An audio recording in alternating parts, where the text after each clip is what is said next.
Hello friends, हम जो अपना चैप्टर कर रहे हैं थर्ड मैट्रिक्स वाला, उसमें हमने ये फोर्थ एग्जांपल आपको करने के लिए मैंने आपको बोला था कि आप खुद ट्राई करके देखना। तो इसमें मेरे को होप है कि आप लोगों ने कर लिया होगा। तो इसमें हमारे पास a की वैल्यू 1, b की वैल्यू -3, x की वैल्यू 2 और y की वैल्यू -1 आएगी। उसके बाद में हम 3.1 को कंटिन्यूली कर रहे हैं। तो इसमें हमें क्वेश्चन नंबर फर्स्ट दिया हुआ है, यदि अवयव a बराबर aij 2/4 हो तो a में अवयवों की संख्या बतानी है। तो अवयवों की संख्या क्या होती है? जो उसकी पंक्ति और स्तंभों का गुना होता है वही उसमें अवयवों की संख्या होती है। मतलब जो अवयव का क्रम होता है उसका गुना ही उसमें अवयवों की संख्या होती है। तो यहाँ हमें क्रम क्या दिया हुआ है? 2/4 दिया हुआ है। तो 2/4 इन दोनों का गुना कितना आएगा? 8। मतलब इस अवयव में 8 अवयव होंगे। उसके बाद में नेक्स्ट क्वेश्चन में हमें पूछा गया है 4/4 क्रम का इकाई अवयव। तो हमने जब अवयव के प्रकार देखे थे तो उसमें हमने देखा था इकाई अवयव किसे कहते हैं। तो इकाई अवयव उस अवयव को कहते हैं जिसमें मुख्य विकर्ण के सभी अवयव 1 होते हैं और उसके अलावा सारे अवयव 0 होते हैं। और ये एक वर्ग अवयव होगा। क्यों? क्योंकि हमें यहाँ से भी पता चल रहा है ये 4/4 है, मतलब इसमें पंक्तियों और स्तंभों की संख्या भी बराबर है। तो ये हम देखते हैं किस प्रकार से बनेगा। 1 0 0 0 0 1 0 0 0 0 1 0 0 0 0 1। ये देखो हमने यहाँ मुख्य विकर्ण के जो अवयव हैं उन्हें 1 लिया है और उसके अलावा बाकी सारे अवयव 0 रखे हैं और इसका ऑर्डर भी कितना है? 4/4 का है।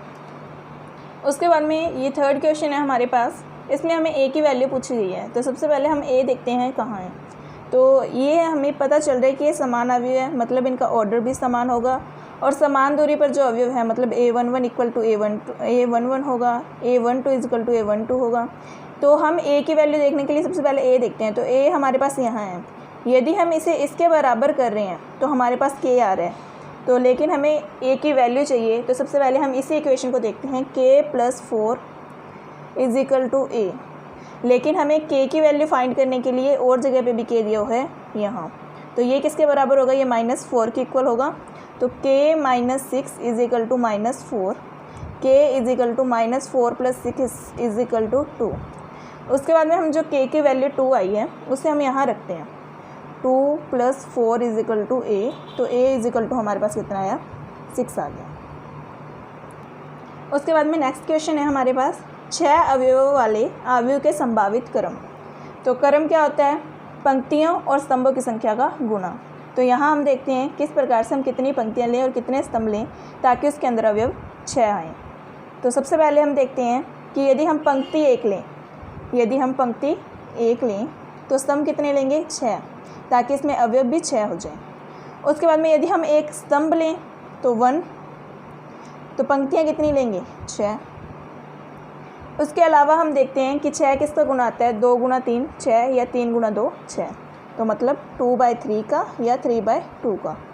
हम ये सीधा देख सकते हैं 6 किस को गुना करने पे आ रहा है। जैसे 6 को 1 से गुना करेंगे तो 6 आएगा, उसी प्रकार से 6 को 1 से गुना करेंगे तो भी 6 आएगा।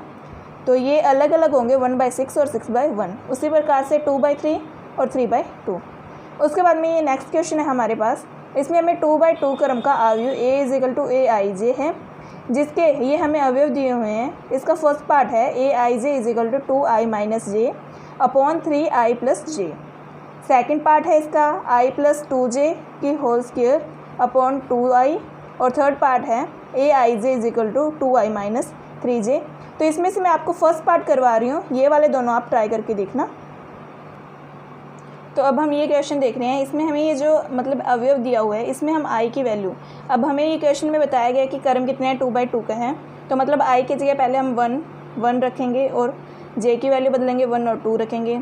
उसके बाद में i की जगह हम 2 रखेंगे और j की वैल्यू 1 और 2 रखेंगे। तो सबसे पहले हम a11 रखते हैं। a11 एलिमेंट क्या आएगा?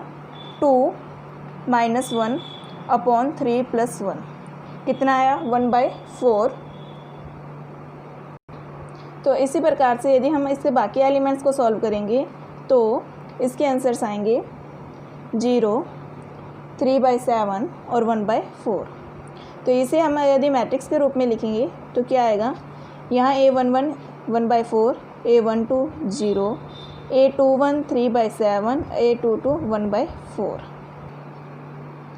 हमारे 5th क्वेश्चन के जैसा ये 6th क्वेश्चन है, इससे आप सॉल्व करके देखना। इसमें हमें जो एलिमेंट दिया हुआ है वो दिया हुआ है Aij is equal to 1/2 mod 2i minus 3j। अब यहाँ ध्यान रखना है, यहाँ i और j की वैल्यू रखने के बाद जो वैल्यू आएगी इसे पॉजिटिव लेना है, क्योंकि यहाँ पे हमारे पास मापांक का चिन्ह लगा हुआ है।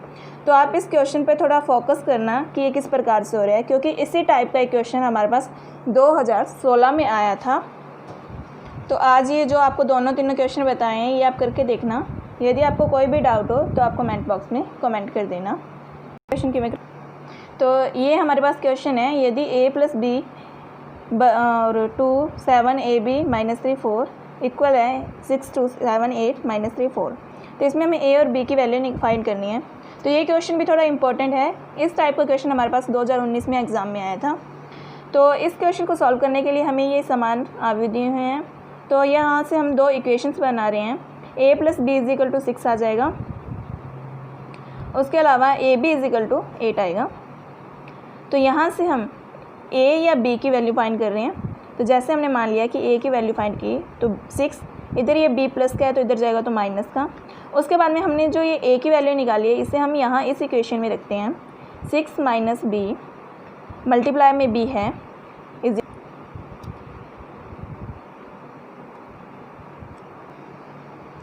तो आप यहाँ ये जो द्विघात समीकरण बनेगी 6b - b² = 8, तो हम इसे इस साइड लेके जाएंगे।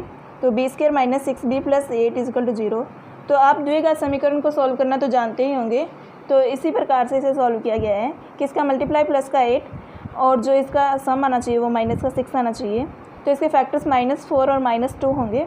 तो b² - 4b - 2b + 8। तो यहाँ से हमने b कॉमन लिया तो b - 4, यहाँ से हमने -2 कॉमन लिया तो b - 4। उसके बाद में दोनों में से हमने b - 4 कॉमन लिया तो b - 2 = 0। उसके बाद में हम दोनों को 1/1 0 के इक्वल रखेंगे। तो यहाँ से हमारे पास b = 4 आएगा और यहाँ से b = 2 आएगा। उसके बाद में हम यहाँ से b की वैल्यू इस इक्वेशन में रख के देखते हैं। तो यदि हम b = 4 रखते हैं तो a = 6 - 4 = 2 आएगा। यदि हम b = 2 रखेंगे तो a = 6 - 2 = 4 आएगा। तो मतलब या तो a = 2 और b = 4, या फिर a = 4 और b = 2 आएगा। भी सकते हैं कि यदि हम इन दोनों का जोड़ करें तो 6 और इन दोनों का गुना करें तो 8। इसी प्रकार से इन दोनों का जोड़ करें तो 6 और गुना करें तो 8 आएगा। तो इस प्रकार से हमारी एक्सरसाइज में 2 क्वेश्चंस हो रहे हैं जो इसी प्रकार से होंगे। तो आप उन क्वेश्चंस को ट्राई करके देखना। अगर फिर भी आपको कोई डाउट हो तो आप कमेंट बॉक्स में कमेंट करना। Thank you. आज के लिए इतना ही।